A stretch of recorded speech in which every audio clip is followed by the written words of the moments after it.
일본이 한국전쟁 종전선언에 대해 시기상조라는 입장을 밝혔다는 일부 언론 보도와 관련해 미국의 전문가들은 북한의 핵 위협이 제거되지 않은 상황에서 일본은 종전선언에 대해 우려하고 있을 것이라고 지적했습니다. 또 일본이 납북자 문제 해결에 진전이 없는 점도 일본의 입장에 반영됐을 것이라는 분석도 나왔습니다. 김영교 기자가 보도합니다.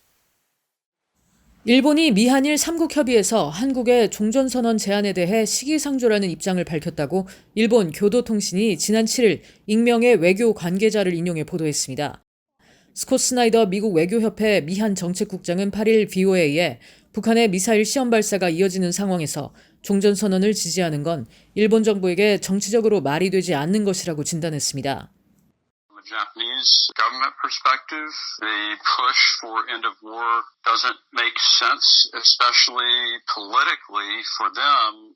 If there are ongoing missile tests, then, that actually presents a political obstacle for them to support end of war. Because the Japanese public actually is probably more sensitive to North Korean testing than any other public in the region. 스나이더 국장은 그러면서 일본 외교부가 이번 보도를 통해 일본의 입장을 자연스럽게 알리고 특히 제이크 설리번 백악관 국가안보보좌관이 종전선언과 관련해 미국과 한국이 세부 관점이 다르다고 밝힌 데 대해 일본 정부는 미국과 입장이 일치하고 있다는 것을 강조하려 한 것일 수 있다고 분석했습니다. 브루스 클링너 헤리티지 재단 선임연구원은 일본 정부 입장에선 종전선언 제안이 한국은 물론 인도태평양 지역에 대한 위협을 해결하는 데 전혀 도움이 되지 않는 제안이라고 지적했습니다. Well, they see that it's a naive proposal, that it would do nothing to address the North Korean conventional force threat to South Korea and the region.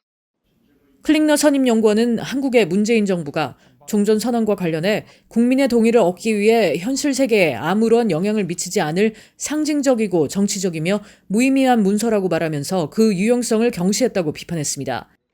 그러면서 미국과 일본 정부가 한국 정부의 종전선언 제안에 동의하지 않는 건 문 대통령의 발언처럼 그게 의미 없는 문서에 지나지 않기 때문이라고 지적했습니다.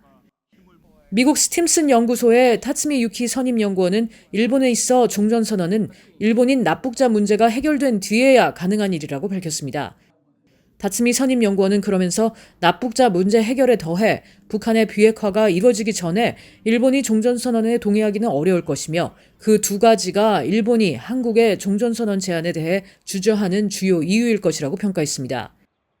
사사카와 평화재단 미국 지부의 제임스 쇼프 선임국장은 종전선언이 한국 내 유엔군 사령부의 해체로 이어질 가능성을 완전히 배제할 수 없으며 만약 그런 일이 벌어질 경우 일본에 있는 유엔군 사령부의 후방기지의 지위도 흔들릴 수 있다면서 이는 향후 북한을 둘러싼 만일의 사태에 대한 대응력을 떨어뜨릴 수 있다고 지적했습니다. VOA 뉴스 김연교입니다.